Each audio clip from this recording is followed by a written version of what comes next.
I want to talk to you about those that are making it today, or what it takes to make it today.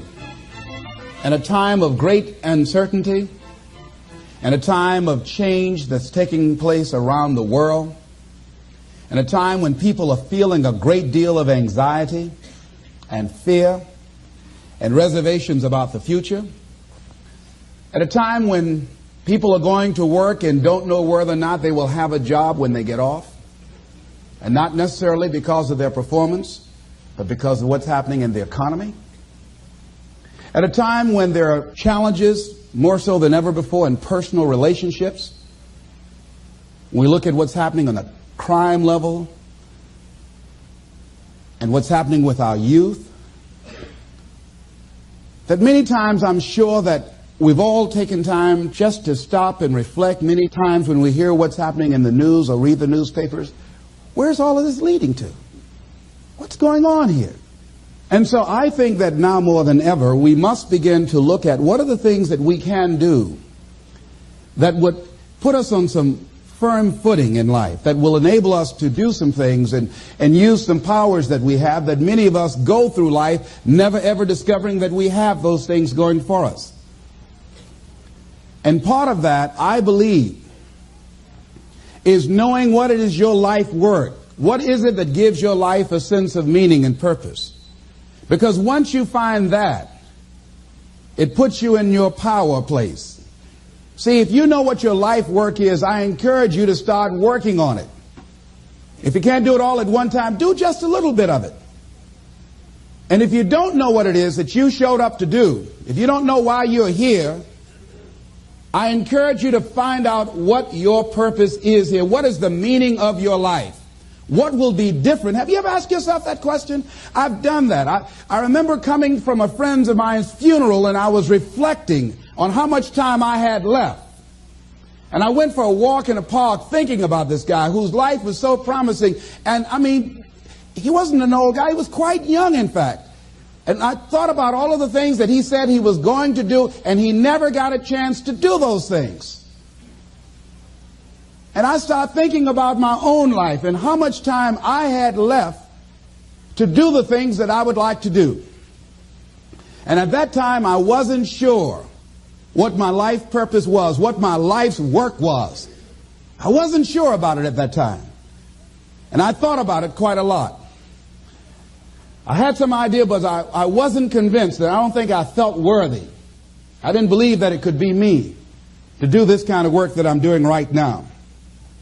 And I say to you that if you begin to take a conscious effort to find out what it is that you're supposed to do, I say that it can literally save your life.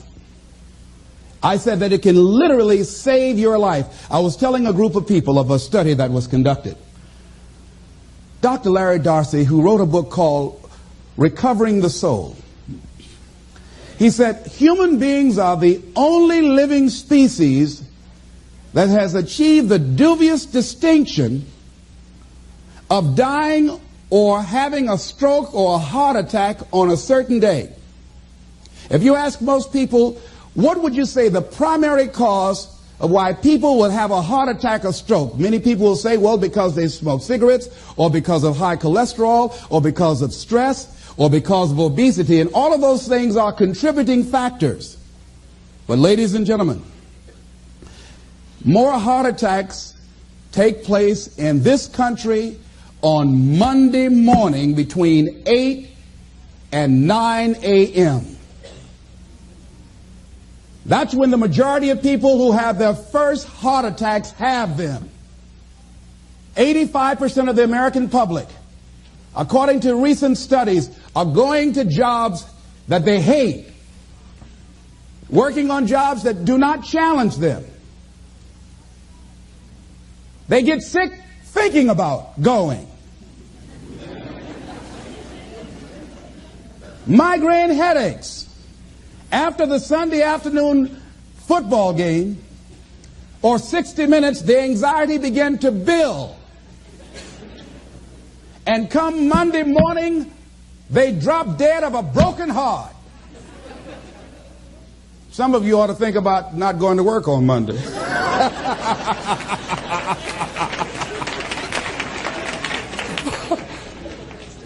Think about that. People are literally dying to go to work.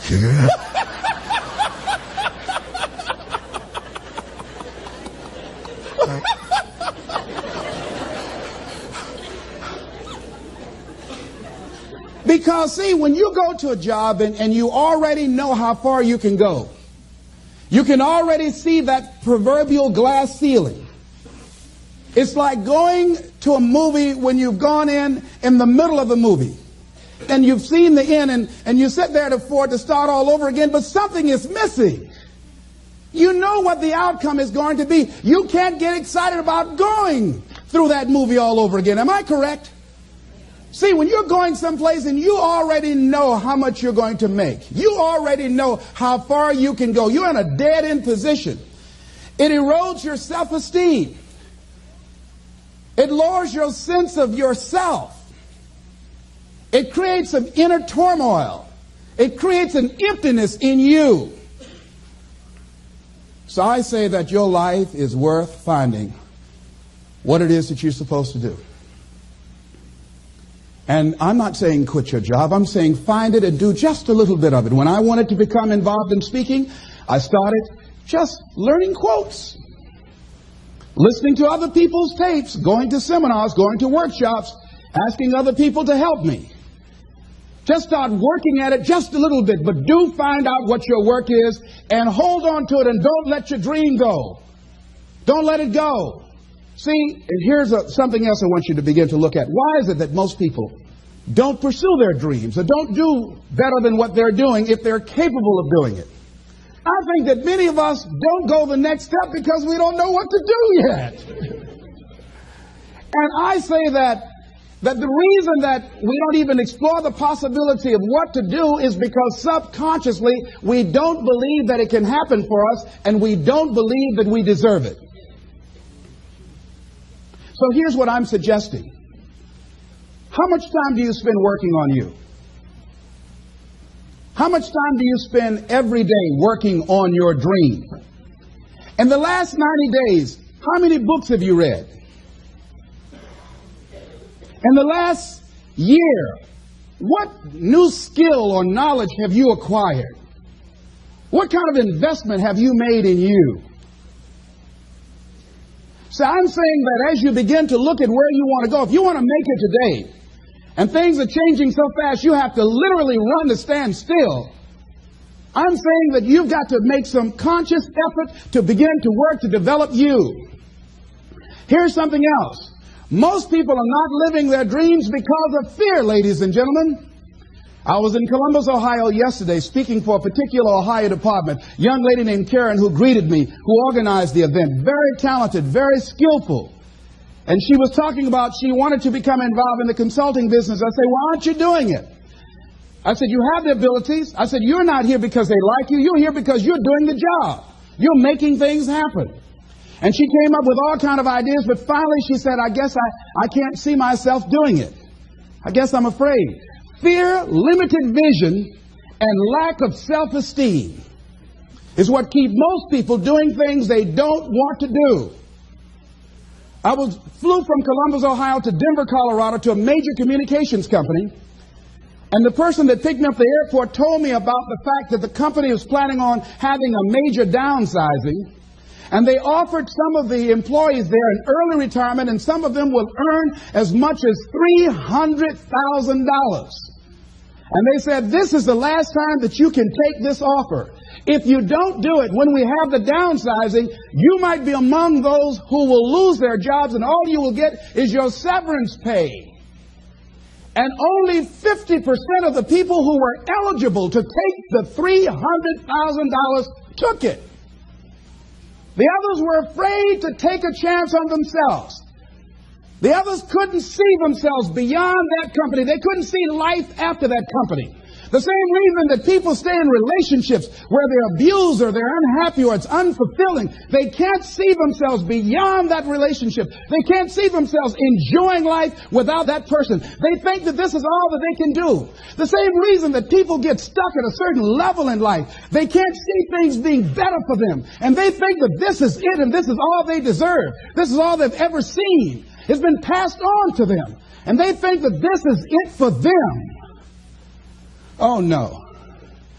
I was looking what Dr. Blanton, Smiley Blanton, who is a colleague of Dr. Norman Vincent Peale, what he said about fear. He said, fear is the most subtle and destructive of all human diseases. Ladies and gentlemen, fear kills dreams. Fear kills hope. Fear put people in the hospital. Fear can aid you. Fear, ladies and gentlemen, can hold you back from doing something that you know within yourself that you're capable of doing, but it will paralyze you. And it seems like you're in a hypnotic spell. And I ask you a question, what is the benefit? What's the benefit of allowing fear to hold you back? What's the benefit of giving up on yourself, of not stepping out on life and taking life on? What is the benefit for you? What's the plus in that? It's one of the things I had to ask myself. So I didn't want to make any mistakes. I wanted everybody to like me. I wanted to be perfect the first time I did something. It's not going to happen. You're going to make some mistakes. You're going to hurt some folks' feelings. You're going to create some enemies whenever you decide that you want to begin to take life on. You've got to ask yourself, how long am I going to allow this to hold me back? I like what Zig Ziglar says. He said, fear is false evidence appearing real. That is an illusion that we create in our mind. It is a state of mind that can be changed.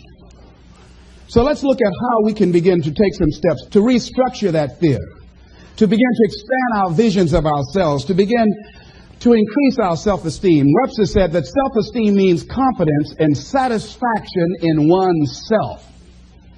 Look at your life right now. Whatever you've done up to this point in time, your life is working. Whatever you have produced, it came out of you as a result of the kind of person that you have become. It's a result of your choices. It's a result of your consciousness. Now you have to ask yourself, are you satisfied with what you have produced? Is this what you want? Would you like for things to be better than this? Do you believe that you deserve better than this? Or are you content? This is it. You don't have to do anything else. That you already resign yourself in life and say, well, I'm happy. I'm not starving like the people in Calcutta. Are you allowing yourself to get off the hook like that? Or do you believe somewhere in the back of your mind or in your heart that there's some other great work for you to do? There's something else that life has for you. And that's why you're here. How do we handle this fear factor? How do we increase our self-esteem? You have to begin to fortify yourself. How do we do that? I believe that you have to begin to consciously monitor your inner conversation and start talking to yourself. Start building yourself up. Sometimes the only good things you will hear about you are the things that you say to you.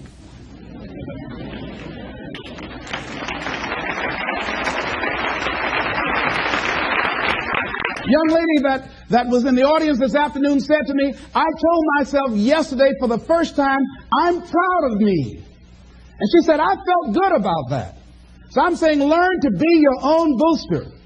Start building yourself up. Start encouraging yourself. Start saying, I can do this. I can make this happen. When I started thinking about becoming a speaker, I said, yes, I can do this. I can make this happen. When I start trying to convince myself I can be a businessman after flopping and failing and losing thousands of dollars and feeling stupid and dumb and having people take advantage of me because of what I didn't know. I had to talk to myself because people were saying to me that I was dumb. And somewhere in the back of my mind, I was saying, you're right. Look at what I've done. I had to say, no, Les. Hey, come on, man. Get yourself together. You can handle this. You just haven't figured it out yet. It's all right. This is your training period. This is the tuition you have to pay for what you don't know. You can do this. Other people have done it. It doesn't take an Einstein.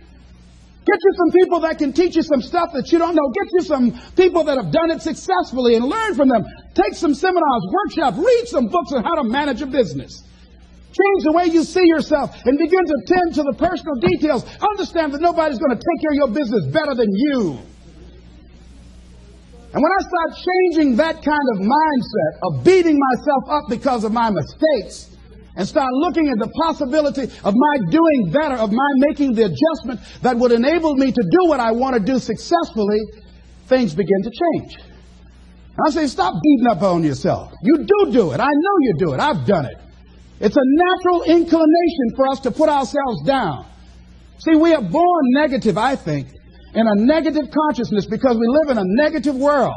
See, you don't have to teach children to lie. They'll lie automatically. Did you wet in your pants? No, I did not.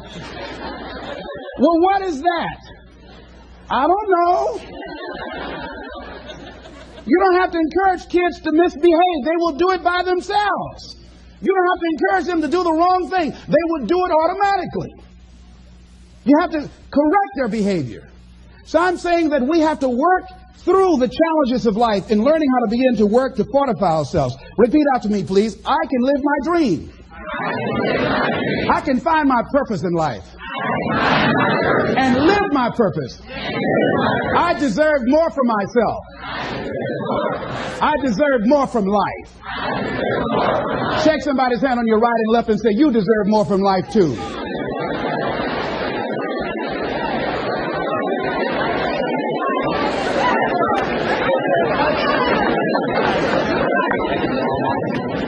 Here's some other things, ladies and gentlemen.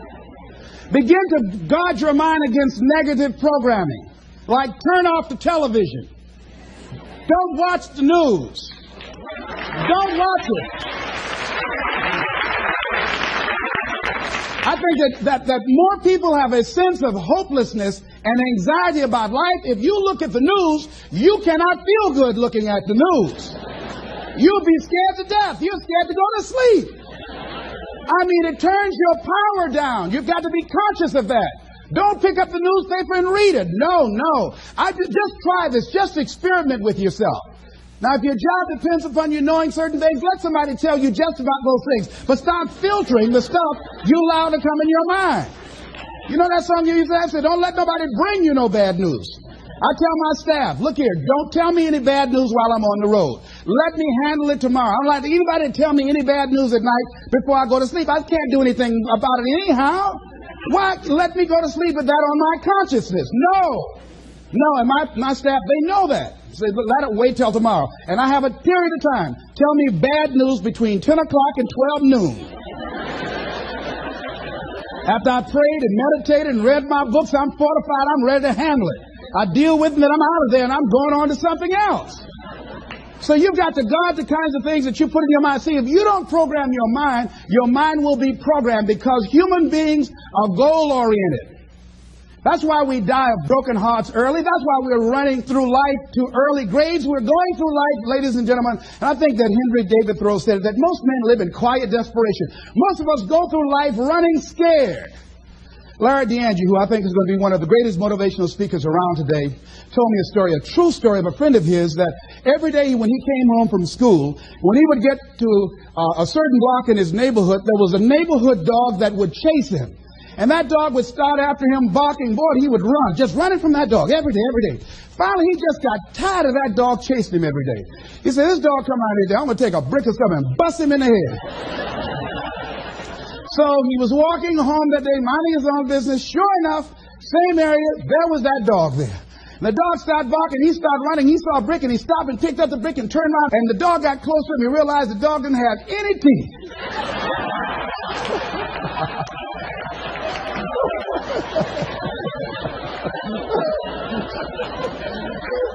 He said he put the brick down and said, get on out my way. And ladies and gentlemen, all our lives, many of us go through life running from things that ain't got no teeth to do us any harm.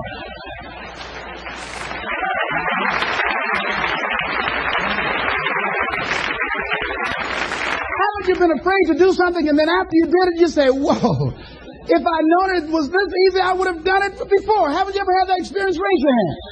Absolutely. So we created this in our minds, false evidence appearing real. We made it real in our minds. That's why Churchill said there's nothing to fear but fear itself. That's the destructive monster. So turn off things that can contribute to your fear. Turn a deaf ear to people that all they can do is talk about how negative things are because they have bought into the consciousness of the world. Start attending workshops, seminars, listening to tapes on a daily basis to begin to recondition your mind, to retrain your thinking. Faith comes by what? Hearing and hearing and hearing. Listen to things that can empower you, that can enable you to create a new reality for yourself, and a new life for yourself. You might appear to be strange around most people. You know, most people think you're strange if you're happy today. People say, how you doing? I said, better than good. Whoa, what's wrong with him? Just go around smiling and watch people. Look at this. Is this a weird guy over here? Because most people don't smile. Watch them. Look at their faces in the morning. Here we go, another Monday morning. How you doing? Haven't had my coffee yet. Don't ask me. See, these people have not found their purpose in life. That's why they're grumpy. That's why they're miserable. That's why they're so negative. They're hurting and they want to hurt other people. So start practicing using programs for your mind. Seminars, books, workshops. Keep a journal. Record your thoughts. What's happening with you? Every day when you get up, have a journal near you. I use a Jack Boland journal so that I can write down my ideas. I keep it by my bed so I can write down my thoughts. See, ladies and gentlemen, we get 3 to 4 thoughts a year that if we would act on those thoughts, they could change our life. Don't say, well, I'll remember that. No, write that thought down. I got a thought today I wrote down. A friend of mine is in the hospital. His morale is low. They're talking about amputating his foot. He's got to feel very bad. So I said, you know, I'm not only am I going to see him, but I can't be there with him all the time. I said, I'm going to create a tape for him that he can listen to that will heighten his level of morale. We told him the other night, don't go to surgery. You are depressed. Your energy level is down. No, tell him not now. Don't do it now. In fact, most doctors who have any sense of awareness don't perform surgery on patients that are in a state of fear, that don't think they will make it. They wait till they're in a different state of mind. So I said, what about making tapes for people that are facing physical challenges? I said, that's a good idea. All right?